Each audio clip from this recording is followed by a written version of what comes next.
Hello guys, কিচেনে আমি ঢুকে পড়লাম আজকে। তো কিচেনে ঢুকে প্রথমেই কড়ার মধ্যে তেল দিয়ে দিলাম। কড়ার মধ্যে তেল দিয়ে তেলের মধ্যে একটুখানি জিরে ফোড়ন আর একটু আহ, লঙ্কা ফোড়ন দিয়ে দিলাম। আর এদিকে আলু ভাজলাম। তো আজকে রান্না করেছিলাম আলু ভাজা, ভাত আর বেসনের বড়ি। তো গাইস, আমি আর একটা কথা তোমাদের সঙ্গে শেয়ার করতে চাই। আমি নিত্য নতুন কোনো যে ইউটিউবে ছাড়বার জন্য নতুন কোনো রেসিপি আমি তোমাদের সঙ্গে শেয়ার করি না। যেটা আমার বাড়িতে প্রতিদিন রান্না হয় আমি সেটাই তোমাদের সঙ্গে শেয়ার করি।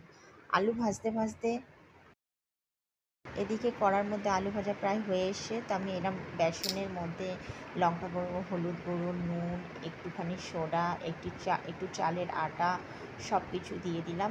দিয়ে ওটাকে আমি ম্যাশ করতে লাগলাম, যাতে একটু কিছুক্ষণ আগে থেকে এটাকে যদি বেসনটাকে ফুলিয়ে রেখে দিই তাহলে ফুলুরিগুলো একটু নরম নরম হয়। তারপরে কড়ার মধ্যে আমি তেল দিয়ে এক একটা করে ফুলুরি ভেজে নিলাম। এইভাবে এইভাবে কড়ার মধ্যে আমি সমস্ত ফুলুরিগুলো দিতে থাকলাম এক এক করে। তো তোমরা কে কে বেসনের বড়ি বড়ি খাও সেটা আমাদের যে কমেন্টে জানাবে। তো পাশের কড়াতে আমি রসুন আর লঙ্কার পেস্ট দিয়ে জিরে ফোড়ন দিয়ে আমি যে বড়িটা রান্না করব সেটা রেডি করে নিলাম। মশলাটা প্রায় ভাজা হয়ে আসলো, ওর মধ্যে নুন, হলুদ যেরকমভাবে দেওয়া সেটা দিয়ে দিলাম। তারপর বেসনকে আলাদাভাবে গুলে রেখেছিলাম সেটা করার মধ্যে দিয়ে আমি নাড়তেই থাকলাম। এই বেসনটাকে কিন্তু অনবরত নাড়তেই থাকতে হবে, নাহলে এটা কিন্তু গুটি গুটি মতো একটা মোটা ভাব হয়ে যাবে। এদিকে বেসন নাড়তে নাড়তেই আমি দইটাকেও ফেটে নিলাম, কারণ এটা কড়ি বড়ির মধ্যে দিতে হবে, তবেই কড়ি বড়িটা মানে টক টক খেতে হবে। তো এইটা ফাটা হয়ে যাওয়ার পরে তারপরে বেসনটাও দেখছি হালকা হালকা মতো কাঁচা ভাবটা যে বেসনের সেটা প্রায় চলে গেছে।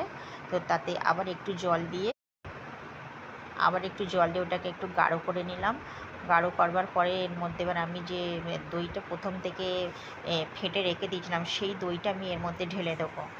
ঢেলে দেওয়ার পরে দইটা দিয়ে একটুখানি আর নাড়াচাড়া করব, যাতে দইটা আর বেসনটা ভালোভাবে মিক্স হয়ে যায়।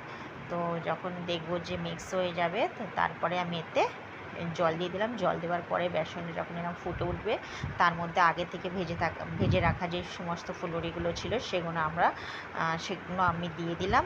এইভাবে 5 মিনিট গ্যাসের মধ্যে ফুটিয়ে রাখবার পরে আমার যে বেসনের যে বড়ি সেটা কমপ্লিট। আজকের মতো